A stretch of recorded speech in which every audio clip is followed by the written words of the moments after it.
আমাদের স্মার্টফোনগুলোতে আমরা অনেক সময় না জেনে না বুঝে অনেক ধরনের অ্যাপস ডাউনলোড করে থাকি, যেগুলো আমাদের ফোনের জন্য অনেকটা ক্ষতিকর বা আমাদের পার্সোনাল ইনফরমেশনকে হ্যাক করতে পারে। যেমন আমরা সেই অ্যাপসগুলো দ্বারা কি ব্রাউজ করছি সেসব বিষয়। কিছু অ্যাপস কাজের চেয়ে আমাদের ক্ষতি বেশি করে থাকে এবং আমাদের প্রাইভেসিকে হুমকির মুখে ফেলে দেয়। আর এরকম 5টি ক্ষতিকর অ্যাপস নিয়ে আজকের আলোচনাটি। সো হ্যালো ভিউয়ার্স, আসসালামু আলাইকুম। ইনফরবিডি চ্যানেলের আজকের ভিডিওতে আমি এমনই 5টি ক্ষতিকর অ্যাপস নিয়ে আলোচনা করব, যেগুলো আপনাদের জন্য অনেকটা হেল্পফুল হবে। তো ভিডিওতে একটা লাইক দিবেন, ভালো লাগলে চ্যানেলটি সাবস্ক্রাইব করে পাশে থেকে বেল আইকনটি বাজিয়ে দিবেন। আর যদি আপনারা অলরেডি আমার চ্যানেলটি সাবস্ক্রাইব করে থাকেন তাহলে থ্যাংক ইউ সো মাচ। তো চলুন জেনে নেওয়া যাক কি সেই 5টি ক্ষতিকর অ্যাপস। আমি এই তালিকায় 1 নম্বরে রেখেছি ইউসি ব্রাউজার। আমাদের অনেকের কাছে গুরুত্বপূর্ণ এবং পছন্দনীয় একটি সার্চ ইঞ্জিন হচ্ছে ইউসি ব্রাউজার। সেই ইউসি ব্রাউজারের মাধ্যমে আমরা যখন কোনো কিছু সার্চ করি বা কোনো কিছু ব্রাউজ করি, তখন ইউসি ব্রাউজার আমাদের ইন্টারেস্ট এবং পার্সোনাল ইনফরমেশনকে হ্যাক করে।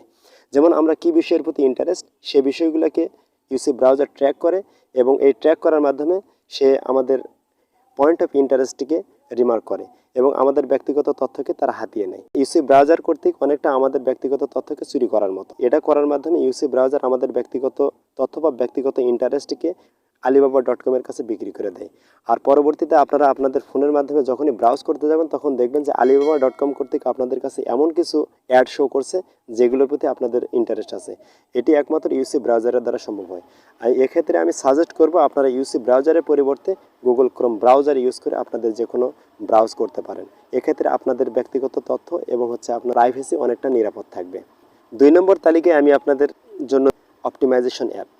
অপটিমাইজেশন অ্যাপ বলতে আমি সেই সমস্ত অ্যাপকে বোঝাচ্ছি যা আপনাদের ফোনে অলরেডি বিল্ট ইন দেওয়া থাকে। যেমন আপনাদের ফোনে ডাটা সেভার বা ব্যাটারি সেভার নামে আমরা যে অ্যাপসগুলোকে ইনস্টল করে থাকি, এগুলো আমাদের ফোনে অনেকটা বিল্ট ইন দেওয়াই থাকে। তো অযথা আমাদের ফোনে এই অ্যাপসগুলোকে আমরা ডাউনলোড করার মাধ্যমে আমাদের ফোনের স্টোরেজকে অনেকটা সংকুচিত করে ফেলি। এক্ষেত্রে আমরা যদি এই অপটিমাইজেশন অ্যাপগুলোকে ব্যবহার করে থাকি তাহলে আমাদের ব্যাকগ্রাউন্ডে সেই অ্যাপসগুলো চলতে থাকে। এক্ষেত্রে আমাদের ফোনের ব্যাটারি এবং আমাদের ফোনের ডাটাকে অনেকটা তারা কনজিউম করে, আর এর মাধ্যমে আমাদের ফোনটা অনেকটা হ্যাং করে এবং গরম হয়ে যায়। তো আমি এক্ষেত্রে সাজেস্ট করবো যে অযথা এই অপটিমাইজেশন অ্যাপগুলোকে আপনাদের ফোনে ইনস্টল না করাই ভালো। 3 নম্বরে রয়েছে যে third party app. Third party app বলতে আমি সেই সমস্ত অ্যাপকে বোঝাচ্ছি যে সমস্ত অ্যাপগুলো আমাদের প্লে স্টোরে পাওয়া যায় না। তো অনেক সময় আমরা এমন কিছু অ্যাপস আমাদের ফোনে ইনস্টল করে থাকি যেগুলো আমাদের প্লে স্টোরে থাকে না, অথবা অন্য কোনো ব্রাউজারের মাধ্যমে এপিকে মোড আকারে আমাদের ফোনে ডাউনলোড করে থাকি।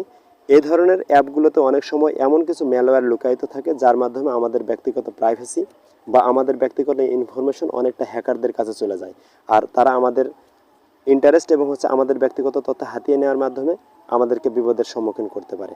তো আমি আপনাদেরকে বলবো যে এই ধরনের থার্ড পার্টি অ্যাপ্লিকেশন বা অন্য কোনো ব্রাউজার থেকে যেগুলো প্লে স্টোরে নেই সেই ধরনের অ্যাপ ডাউনলোড করার ক্ষেত্রে আমাদেরকে সতর্ক থাকতে হবে।